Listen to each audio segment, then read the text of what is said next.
Buffet ਦੇ ਵਿੱਚ ਅੱਜ ਇਦਾਂ ਹੋਇਆ ਕਿ ਤੁਸੀਂ ਦੇਖਦੇ ਹੋਵੋਗੇ ਕਿ ਇੱਥੇ ਲੋਕਾਂ ਨੇ ਅਫਤਾਰੀ ਟਾਈਮ ਇੰਨਾ ਜ਼ਿਆਦਾ ਖਾਣਾ ਜ਼ਾਇਆ ਕੀਤਾ, ਇੰਨਾ ਕੁਝ ਜ਼ਾਇਆ ਕੀਤਾ। ਤੁਸੀਂ ਲੋਕਾਂ ਨੇ ਪਲੇਟਾਂ ਭਰ ਕੇ ਜ਼ਾਇਆ ਕੀਤਾ ਪਿਆ। ਅੱਲਾ ਹੀ ਮਾफ़ ਕਰ ਸਕਦਾ, ਇਹਨਾਂ ਦਾ ਕੀ ਹੋ ਸਕਦਾ। ਦੇਖੋ ਅਗਰ ਤੁਸੀਂ ਇਹਨਾਂ ਨਹੀਂ ਖਾਣਾ तो यार तुसी थोड़ा थोड़ा ले लो कोई यार, बिल्कुल फुल प्लेट भरी और किसी ने ज़रा भी नवाला भी नहीं ये चुकया। और इस तरह तुसी देखते जाओ लोग इन्नी प्लेटां भर लेंदे आ और खांदे नहीं यार। इन्हां दा की हो सकदा, अल्लाह ही हाफिज़ अस माफ़ कर सकदा। यार देखो कितना ज़्यादा खाना यार, अगर तुसी थोड़ा थोड़ा लैके इस्तेमाल करो तो यार देखो यार बंदे दा की बंदा की कह सकदा। देखो ना लो सज्जनों तो मित्रों, तुहानूं पता असीं पहुंचे सी सरीना होटल दे विच ते और अज इत्थे सी अफतार बुफे दे विच अज इदां होया कि तुसीं देखदे होवोगे कि इत्थे लोगों ने अफतारी टाइम इन्ना ज़्यादा खाना ज़ाया किया, इन्ना कुछ ज़ाया किया।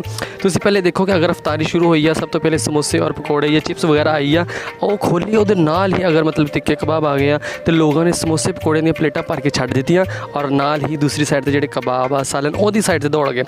तो अच्छा तुहानूं मैं दिखाना इन्नियां प्लेटां फुल भरियां पईयां ज़ाया हो रही है ना। तो अल्लाह ही बेहतर जानदा यार कितना लोगों ने समझा सकते। खाना बहुत होंदा वा, अगर तुसी इज्जत नाल थोड़ा थोड़ा लैके खाओ तो बिल्कुल नहीं मुकदा हैगा। तो मैं तुहानूं दिखाना किहड़ियां प्लेटां और कितना खाना ज़ाया होया पिया और इन्हां दा कौन वाली वरसे दा खाने दा की होएगा। खाना बिल्कुल ज़ाया किसी दे कम नहीं आना हैगा और बिल्कुल वेस्ट खाना वा। तो आओ मैं सज्जनों तुहानूं मैं दिखाना वा तो कितना खाना ज़ाया हो चुका है और ये क्यों। लो सज्जनों तो मित्रों, पहले असी इधरली साइड पर पहुँचे हैं, रेशियन साइलेट वगैरह ये वो सारा कुछ इत्थे सीगा। तो इत्थों लोगों ने प्लेटा च पाया और तुसी इत्थे आई जाओ। अगे देखो जी, तुसी प्लेटा दे विच देखो ज़ाया बिल्कुल किसी ने खादा भी नहीं, ज़रा भी नहीं खादा। और अगे तुसी आई जाओ, अगे तुसी ए देखो यार, अल्लाह ही माफ़ कर दे, बिल्कुल फुल प्लेट भरी पी, और भरी पी ए देखो फुल प्लेट भरी पी और किसी ने एक नवाला भी नहीं ये लिया और ज़ाया बिल्कुल ज़ाया खाना। देखो कितना ज़ाया और सब तो ज़्यादा खाना ऐस इधर देखो कितना ज़्यादा ज़ाया।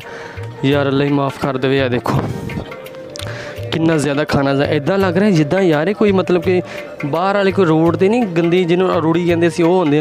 अल्लाह माफ़ कर दे यार, ये खाना वा खाना देखो किदा लोगों ने प्लेटां भर के ज़ाया किया पिया। अल्लाह ही माफ़ कर सकदा, इन्हां दा की हो सकदा। देखो अगर तुसीं इन्हां नहीं खाना तो यार तुसीं थोड़ा थोड़ा ले लो। यह देख लो जी, अगर तुसीं नहीं यार खाना सी यार, सब तो वड्डी प्लेट तुसीं यह देख सकते जे कि वड्डी प्लेट फुल भर के रखी है और किसी ने ज़रा तक खाधी नहीं हैगी। और अगे तुसीं इधर वाली साइड से तुसीं आ जाओ, इधर देखो इफ्तार बुफे है और इधर वाली साइड से तुसीं देखते जाओ अगे लोगों ने खाना पा रहे और खाना ए देखो यार बिल्कुल फुल प्लेट भरी और किसी ने ज़रा भी नवाला भी नहीं ये चुकया। और इस तरह तुसीं देखते जाओ लोग इन्नी प्लेटां भर लेंदे आ और खांदे नहीं यार। इन्हां दा की हो सकदा, अल्लाह ही हाफिज़ असीं की कह सकते हैं।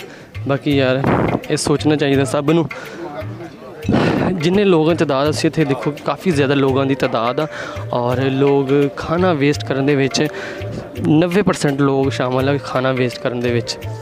और तुसीं इधर वाली साइड ते देखो इत्थे भी इदां ही सेम खाना ज़ाया होया पिया, प्लेट भरी पई है, प्लेटां इधर भी भरियां पईयां। देखो चारों तरफ जेड़े पासे मैं जावांगा उस साइड ते हर साइड ते खाना वेस्ट और खाना ज़ाया होया पिया।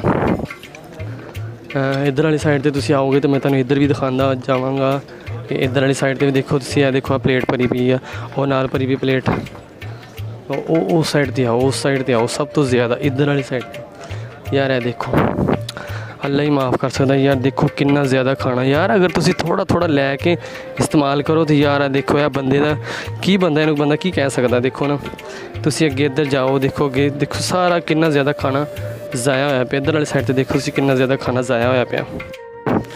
लो सज्जनों तो बेलियो तुसीं देखो कि लोग अफतारी कर रहे और बड़े अच्छे तरीके नाल सारे लोग अफतारी करते पे आ और अफतारी तो बाद हुण खा रहे लोग खाना।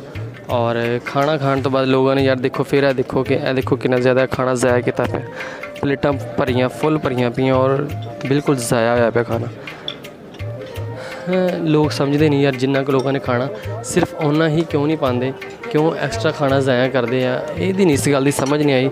सज्जनों तो बिल्ली तुसीं फैसला करना आ जा, फैसला करना वा कि लोग हाँ लै 2 चमचा लै, तुसीं ये फैसला करना कि लोग इन्ना ज़्यादा जिहड़ा खाना ज़ाया करते हैं ये क्यों करते हैं, इसकी की वजह वा। अगर थोड़ा थोड़ा पा लैण तो की हो जाता ये विच। लो सज्जनों तो मित्रों गल ये सी कि इत्थे असीं सरीना होटल अज किया असीं अफतार बुफे सीगा और असीं इत्थे कीती अफतारी तो बाद हुण असीं जा रहे हैं वापस ऑफिस। तो